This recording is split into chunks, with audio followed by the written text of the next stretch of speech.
सीताराम बच्चों। तो बच्चों, जैसा आपको पता है कि हमने हिमाचल प्रदेश पुलिस कांस्टेबल का जो एग्ज़ाम होने वाला है उसके लिए हमने फ्री मॉक टेस्ट की सीरीज चलाई हुई है। तो आज हमारा 40वां मॉक टेस्ट है ये, है ना। तो आइए ज़्यादा समय व्यर्थ ना करते हुए सीधा प्रश्नों पे आते हैं। ये प्रश्न ज़रूर कर लेना क्योंकि ये मोस्ट इम्पॉर्टेंट होने वाले हैं, है ना। इनके ये जितने भी प्रश्न हैं आपके किसी न किसी एग्ज़ाम में पूछे गए हैं, है ना। तो ठीक है, आइए पहला प्रश्न करते हैं। बोलता है, हजारों टांकी सहकर महादेव बनते हैं का अर्थ होगा महानता के लिए उदारता चाहिए, कष्ट के बिना महत्व नहीं मिलता, कष्ट सफलता की सीढ़ी है, कष्ट के बिना कर्तव्य पालन नहीं होता। तो इसका क्या हो जाएगा बच्चों? इसका हो जाएगा ऑप्शन बी, है ना। ऑप्शन बी के कष्ट के बिना महत्व नहीं मिलता। अगला प्रश्न करते हैं। बोलता है, सुरखाव के पर लगना। तो सुरखाव के पर लगना का अर्थ क्या होता है? दुर्लभ वस्तु प्राप्त करना, विशिष्टता होना, गौरवान्वित होना या अलग होना। तो सुरखाव के पर लगना का अर्थ क्या हो जाएगा? इसका हो जाएगा बच्चों विशिष्टता होना, है ना। इसका क्या हो जाएगा? विशिष्टता होना। अगला प्रश्न करते हैं। बोलता है, भाषा की कौन सी इकाई है जिसके टुकड़े नहीं हो सकते? वर्ण, शब्द, अक्षर या स्वर। तो इसका क्या हो जाएगा बच्चों? इसका हो जाएगा आपके स्वर, है ना। इसका वर्ण मत करना क्योंकि वर्ण अगर करेंगे, जैसे तो मान लो क वर्ण है, ठीक है। तो क ये क्या है?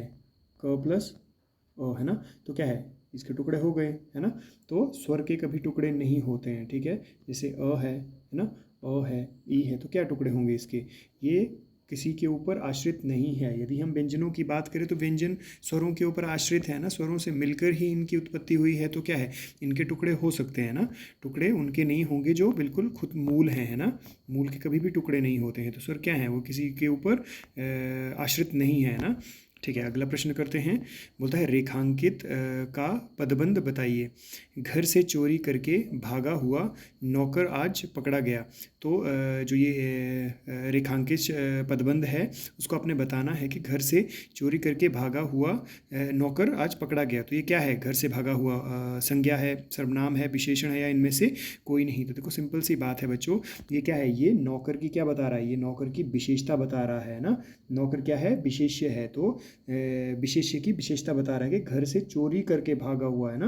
कि नौकर की विशेषता क्या है? कि वो घर से चोरी करके भागा हुआ है। तो क्या हो जाएगा? ये आपका विशेषण हो जाएगा, ठीक है।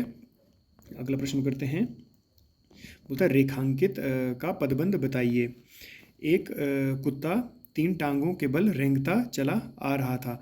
ये क्या है? संज्ञा पदबंध, सर्वनाम पदबंध, क्रिया पदबंध, या इनमें से कोई नहीं। तो इसका क्या हो जाएगा? इसका हो जाएगा बच्चों क्रिया विशेषण, है ना। क्रिया विशेषण के देखो यहाँ क्या है? 3 टांगों के बल रेंगता हुआ। रेंगता हुआ कैसे रेंगता हुआ बच्चों? 3 टांगों के बल, है ना। 3 टांगों के बल। तो देखो इसमें क्रिया, तो देखो क्रिया विशेषण तभी होगा जब क्रिया उसमें समाहित होगी, है ना। अगर देखो ये कुत्ते को भी ले लेता तो क्या है? इसमें फिर ये अलग ही हो जाएगा, है ना। फिर ये अलग इसने हो जाना था। तभी इसने एग्जामिनर ने क्या किया है कि इन्हीं को ही सिर्फ, है ना, यही पदबंध आपको रेखांकित करके दिया है। समझ के तो ये क्वेश्चन भी थोड़े से पूछे जा सकते हैं क्योंकि ये पूछे गए क्वेश्चन है ना। ये मैंने खुद से नहीं बनाया बच्चों, है ना। इतना बुद्धिमान मैं हूँ नहीं, है ना। और ना ही मैं खुद से बनाता हूँ, है ना। कई बार उल्टा पड़ जाता है और वो उल्टा फिर बच्चों को उसका खामियाजा भुगतना पड़ सकता है। तो मेरी वजह से मैं कभी नहीं चाहूँगा कि ऐसा हो। बोलता है, मुहावरे का सही अर्थ लिखो। टाट उल्टना। तो टाट उल्टना मुहावरे का अर्थ क्या है बच्चों? सफाई करना, दिवाला निकालना, तलाशी देना या नीचा दिखाना। तो टाट उल्टना का मतलब होता है दिवाला निकालना, है ना। दिवाला निकालना। ये एक अमरीश पुरी का डायलॉग है ना कि मैं तुम्हारी टाट उल्ट दूंगा। मुझे आज पता लगा कि ये क्या है? ये है दिवाला निकालना, है ना। ठीक है, अगला प्रश्न करते हैं। बोलता है, राजा का विलोम शब्द होगा। क्या होगा राजा का? रानी, सम्राट, रंक या वजीर। तो इसका हो जाएगा बच्चों रंक, है ना। इसका रानी मत कर देना, है ना। रानी मत कर देना, ये रंक है। ये 3-4 क्वेश्चनों में मैंने देखा है, ठीक है। तो रंक होता है क्योंकि राजा क्या है? शासक है ना। तो शासक का ऑपोजिट क्या होगा? शासक का ऑपोजिट होगा रंक, या फिर जिसके पास कुछ ना हो, है ना।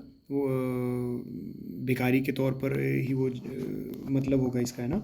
उसका रानी मत गलती से कर देना, समझ के। हाँ, अगला क्वेश्चन करते हैं। बोलता है, उपगंगम का अर्थ है। तो उपगंगम का क्या अर्थ होगा बच्चों? गंगा के समीप, छोटी गंगा, गंगा के पार या सहायक गंगा। तो इसका हो जाएगा बच्चों सहायक गंगा, है ना। ये जितने भी हैं आपके पूछे गए प्रश्न हैं, इनमें मुझे ज़रूर बताना है ना कि कहाँ गलतियाँ हो रही हैं। देखो इसको अच्छे से करना, 15+ अगर आपके नंबर आ रहे हैं 15-16 तो आप फिर सेफ जोन में है ना। तरिणी किसका पर्यायवाची है? सूर्य, नाव, युक्ति या उपरोक्त सभी का। मुझे लगता है यहाँ बहुत सारे बच्चे गलत करेंगे ना। इसका क्या हो जाएगा? इसका हो जाएगा बच्चों सूर्य, है ना। यहाँ तरिणी दिया है, तरिणी नहीं है ना, तरिणी है ना। ये क्या है? ये तरिणी है आपका नाव का, है ना। ये तरिणी है नाव का। अगर ये तरिणी दिया होगा तो ये सूर्य का है। समझ के इसमें कंफ्यूज मत होना। नहीं यकीन तो एक बार वो देख लेना, है ना। नोट्स आपको दिए हैं, वहाँ आप चेक कर सकते हैं। अच्छे से पढ़ा होगा तो उस बच्चे ने गलत नहीं किया होगा, है ना। ठीक है, अगला प्रश्न ये हाँ, है ना कि तरिणी का अर्थ होता है सूर्य और तरिणी का अर्थ क्या है? नाव। समझ गए बच्चों? हाँ, गलतियाँ नहीं होनी चाहिए अब तो, है ना। आपके 2-4 दिन ही बचे हैं अब, है ना। इसमें दिन रात एक कर दो अब, है ना। बोलता है युद्ध में धनाधन गोलियां चल रही थी। मैं धनाधन क्या है? तो देखो सिंपल सी बात है कि ये क्रिया विशेषण ही है ना। और क्रिया विशेषण भी कौन सा है? कैसे चल रही थी? तो धनाधन चल रही थी। तो कैसे किसको इंगित करता है?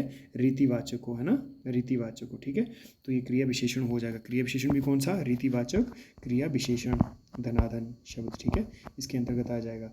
अगला प्रश्न करते हैं। बोलता है निम्न में से किसको केवल वाक्य बनाकर ही बहुवचन में बताया जा सकता है? तो किसको? ये आम, टोपी, थाली, नदी, धोती, शेर, पुस्तक, मेज, उल्लू या आम, उल्लू, शेर। तो इसका क्या हो जाएगा बच्चों? इसका हो जाएगा आम। क्यों?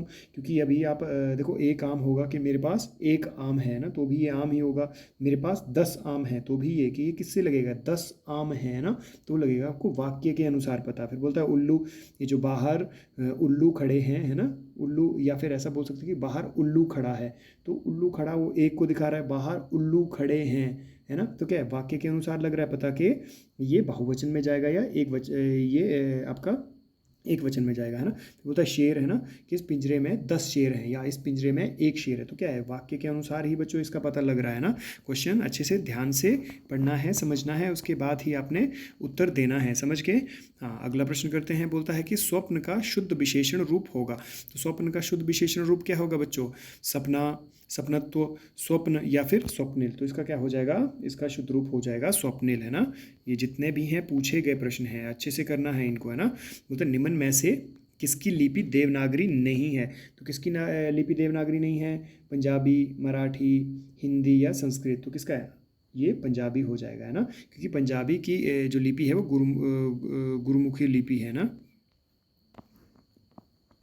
ठीक है, अगला प्रश्न करते हैं। बोलता है निम्न में से कौन सा पंख का पर्यायवाची नहीं है? तो पंख का पर्यायवाची कौन सा नहीं है? पक्ष, डैना, पावस या पर।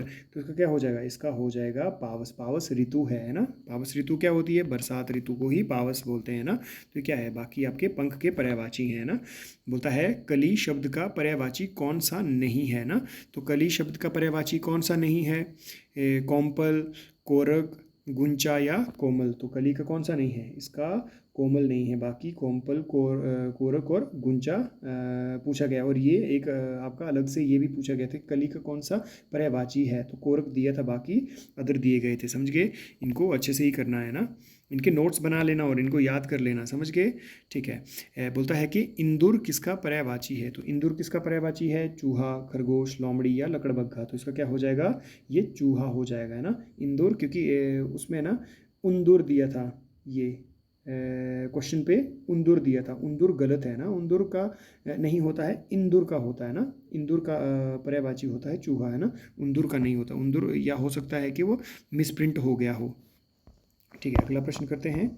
बोलता है तुम खुद गए थे, इस वाक्य में कौन सा सर्वनाम है? तुम खुद गए थे वाक्य में कौन सा सर्वनाम है? निजवाचक, पुरुषवाचक, निश्चयवाचक या प्रश्नवाचक। तो इसमें क्या हो जाएगा? तुम खुद गए थे तो क्या होगा? निजवाचक के तुम स्वयं गए थे, है ना। खुद की जगह स्वयं भी लगा लेते हैं ना। तो या आप गए थे, है ना। तो क्या है वो? ये इसमें आएगा आपका, ये निजवाचक में आएगा। इसमें पुरुषवाचक में मत चले जाना, है ना, या प्रश्नवाचक में मत चले जाना। ठीक है, यहाँ पूरे वाक्य को पूछा गया है तो वाक्य में सिंपल सी बात है कि निजवाचक है ना। ठीक है, यहाँ कोई अंडरलाइन नहीं किया, अंडरलाइन करके देता तो फिर किसमें? पुरुषवाचक में चला जाता, वो भी तुम, है ना। ठीक है, अगला प्रश्न करते हैं। और प्रश्नवाचक में मत कर देना, है ना। प्रश्नवाचक में देखो जब भी पूछा होगा तो वहाँ प्रश्न चिन्ह जरूर लगाया होगा, है ना, प्रश्न चिन्ह जरूर लगाया होता है, ठीक है। तो इसमें कंफ्यूज मत होना। बोलता है उच्चारण समय के आधार पर स्वर के कितने प्रकार हैं। तो उच्चारण समय के आधार पर स्वर के कितने प्रकार हैं बच्चों? 2, 3, 4 या 11, है ना। तो उच्चारण समय के आधार पर स्वर के कितने प्रकार हैं? उच्चारण समय के आधार पर 3 हैं। कौन कौन से? ह्रस्व, दीर्घ और प्लुत, है ना। और जो देखो सुबह क्वेश्चन डाला था बेटा, वो स्वर आपके वर्णों के लिए उपयुक्त था, है ना। मुझे उसमें अंडरलाइन नहीं बल्कि ब्रैकेट में मुझे दे देना चाहिए था, जैसे क्वेश्चन पे दिया गया था, है ना। तो थोड़ा उसमें वो आपको भी संशय रहा है ना। फिर हालांकि मैंने बोला भी था कि इसमें आपको वो नहीं दिया है कि स्वर नहीं पूछे, जो 11 स्वर हैं। यहाँ स्वर पूरे वर्णों के लिए कहा है, समस्त वर्णों के लिए कहा गया था, है ना। ये देखो ज्यों का त्यों ही क्वेश्चन लिया था, है ना। पर यहाँ आप कंफ्यूज मत होना, जब ज़्यादा ही कन्फ्यूज़न हो गई तो मैंने वहाँ एक सूचना दे दी है। जब भी आप किसी वीडियो को देखते हैं, है ना, तो देखने के बाद फिर एक बार शाम को उस वीडियो को ज़रूर चेक कर लेना, है, क्योंकि कई बार हो सकता है कि कुछ गलतियां हो गई हो, तो मैं रीचेक ज़रूर करता हूँ सारी चीज़ों पे, है ना। आपके जब कमेंट आते हैं, है ना, कि इसमें ये है, तो मैं फिर सूचना के तौर पर कमेंट पिन जरूर कर देता हूँ अगर गलती हो गई हो। तो एक बार आप वो वैसे भी चेक कर लिया करो, है ना। वैसे तो मैं कोशिश करता हूँ कि गलतियाँ ना ही हो, है ना, पर देखिए बीच बीच में हो जाती हैं गलतियाँ, ना। तो यहाँ थोड़ा सा ध्यान रखना, है ना। अगला प्रश्न करते हैं। बोलता है बड़े घर की हवा खाना। लोकोक्ति का अर्थ है अचानक अमीरी आना, जेल जाना, बड़े आदमी के बल उछलना, ये बाल नहीं है, बड़े आदमी के बल उछलना, या आराम से जीवन यापन करना। तो इसका बड़े घर की हवा खाना का मतलब है जेल जाना, है ना। क्या है इसका मतलब? जेल जाना है, ठीक है। अगला प्रश्न करते हैं। बोलता है शीघ्र प्रसन्न हो जाना। शीघ्र प्रसन्न हो जाना वाक्य के लिए एक शब्द है, तो कौन सा है बच्चों? शीघ्र प्रसन्न होने वाले को क्या बोलते हैं? अति प्रसन्न, आशुतोष, प्रसन्नोचित, या फिर उपरोक्त सभी। तो इसका क्या हो जाएगा बच्चों? शीघ्र प्रसन्न होने वाला आशुतोष। किसके लिए बोलते हैं? भगवान शिव के लिए, है ना। भगवान शिव का नाम आशुतोष भी है। वो इसीलिए आशुतोष है क्योंकि वो क्या है कि एक लोटे जल से ही प्रसन्न हो जाएंगे, समझ के। हाँ, एक लोटे जल से ही वो प्रसन्न हो जाते हैं, आपकी मनोकामनाएं पूर्ण कर देते हैं, ठीक है। बाकी अपना ध्यान रखिए। सीताराम।